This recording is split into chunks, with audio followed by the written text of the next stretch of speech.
I'm Bill Landis with the Northeast Ohio Media Group, and I'm joined by the walsh-jesuit-football team. To my left, we have head coach Gerry Rardin, quarterback Pat Ford, offensive lineman Chris Kazimir. Coach, your 35th season coaching the Warriors. What do you try to change up after 35 years of doing things there at Walsh-Jesuit? Well, there are certain traditions I think you want to keep the same. I think some things that are meaningful to kids. The most I think that you change up, you look and see what are the talents of your present players, and then you tweak your offense or defense to hopefully fit what they can do best. And so there's been some years we'll be all spread and the quarterback's going to run every play, or we'll have a 6'5" guy that can throw in the pocket and do some running. So we'll do a little bit more pocket passing with a guy like Pat. So it's it keeps it different every year because you never know who you're going to get.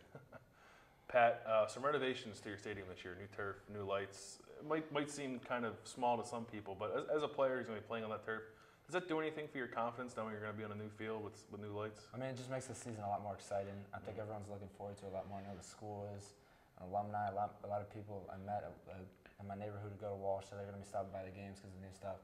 So, I mean, it's a little bit added pressure that we have to represent and show out for the alumni, but I'm pretty excited for it.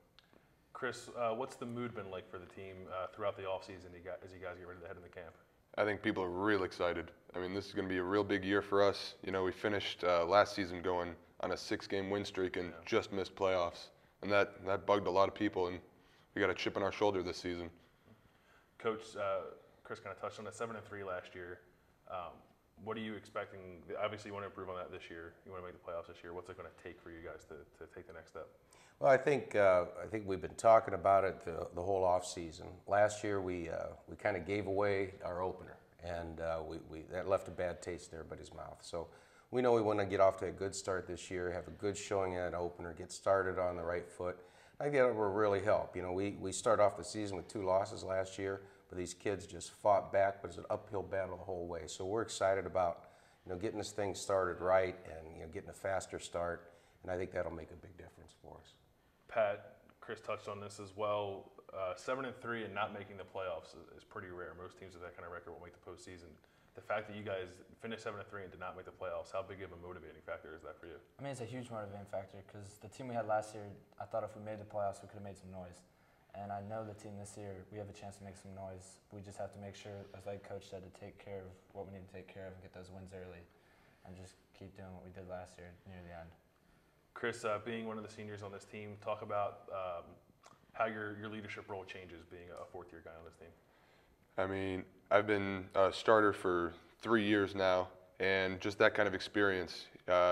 We've got a younger group coming up now with the line, not too many returning guys, and we got to step up and show them the way you got to play.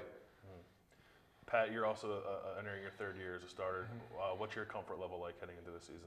I'm a lot more comfortable. I'm very familiar with our offense, very familiar with the group of receivers we have because we're returning almost all of our receivers, almost all of our skill positions. So I'm pretty confident heading into this year. Coach, talk about what people can expect to see from Walsh-Jesuit offensively this season.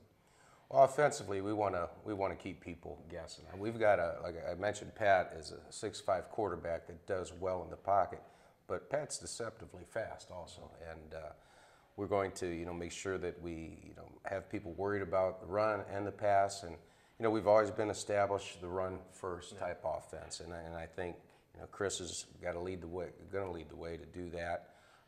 That's going to be important for our offense too, but to be able to establish a run and then to have a dual threat quarterback such as Pat, I think is really going to help us. And how about defensively? What will you guys look like? Well, I tell you, I think our defensive speed is better than it's ever been for a number of years. So we played pretty good defense last year. We gave up some big pass plays here and there, which we take care of that. We felt good versus the run, and we think we have the makings of a good, solid defense this year. Pat, who are some of the guys around you on offense who we should be looking out for? Some individual names. Anthony Rosen, Anthony Saragusa, Phil Bell, Zach Hatlewick, pretty much all the receiving core, and Scott Shore also a tight end. We just have a really skillful group, and it's going to be really exciting. Chris, I'm going to ask you, I know you're an offensive lineman, but if you look on the other side of the ball, some defensive guys on your team who we should be looking out for. Boy, we got Adam Pastor. He's a junior. He's real strong. We're one of the strongest guys around on the team right now. Then there's Joe Tupta, and he's just a bull. He works real hard. And Zach Conley, he's got some experience too, and he's ready to play. Coach, it sounds like you have a lot to be excited about heading into this season. If there was one area in which you'd like to see some improvement, what would it be? Well, I think it was we gave up too many big plays last year, and I think that's the area we have to improve on. I think the other areas we were pretty sound, but at key moments we gave up big plays usually in the passing game. And if we take care of that, well, if we took care of that last year, I think we would have been fine, making the playoffs. So, that's a big area, and I think we're taking steps in that direction. Pat, you look at your schedule. All 10 games are important. Is there one in particular you guys are looking forward to the most? I'm looking forward to that St. V game.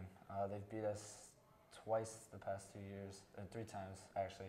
I'm really looking forward to that game. It's at their place, and I'm really excited for that. And Chris, when you look at the North Coast League as a whole, talk about the difficulties preparing week in and week out when you're in such a strong league. Well, yeah, you said it. They're a real strong league, and we're all pretty equal. And you got to come out. I remember the last couple games near the end of the season, it was real close, and we just had to keep pushing, beat them on the line, make sure every play we beat them. And Coach, I'll ask the same to you. Just talk a bit about the league and how tough it is to prepare week in and week out. It is a well-balanced league. It's I tell you, you got good skill in that league. You got good line play in that league. It's all just not one type of team. The teams are all sound and solid. So yeah, week in and week out, you got to be at the top of your game. I mean, those guys, those coaching staffs, and those players, they're like our kids. They're dedicated. They want to do well. They work hard at it. So yeah, we've got our work cut out for us each week in the league. We know that. So it's not an easy route. All right, well, we look forward to some more exciting football out of the North Coast League and certainly out of you guys next season as well. Thanks so much for joining me, and be sure to keep it tuned in to cleveland.com throughout the 2014 football season.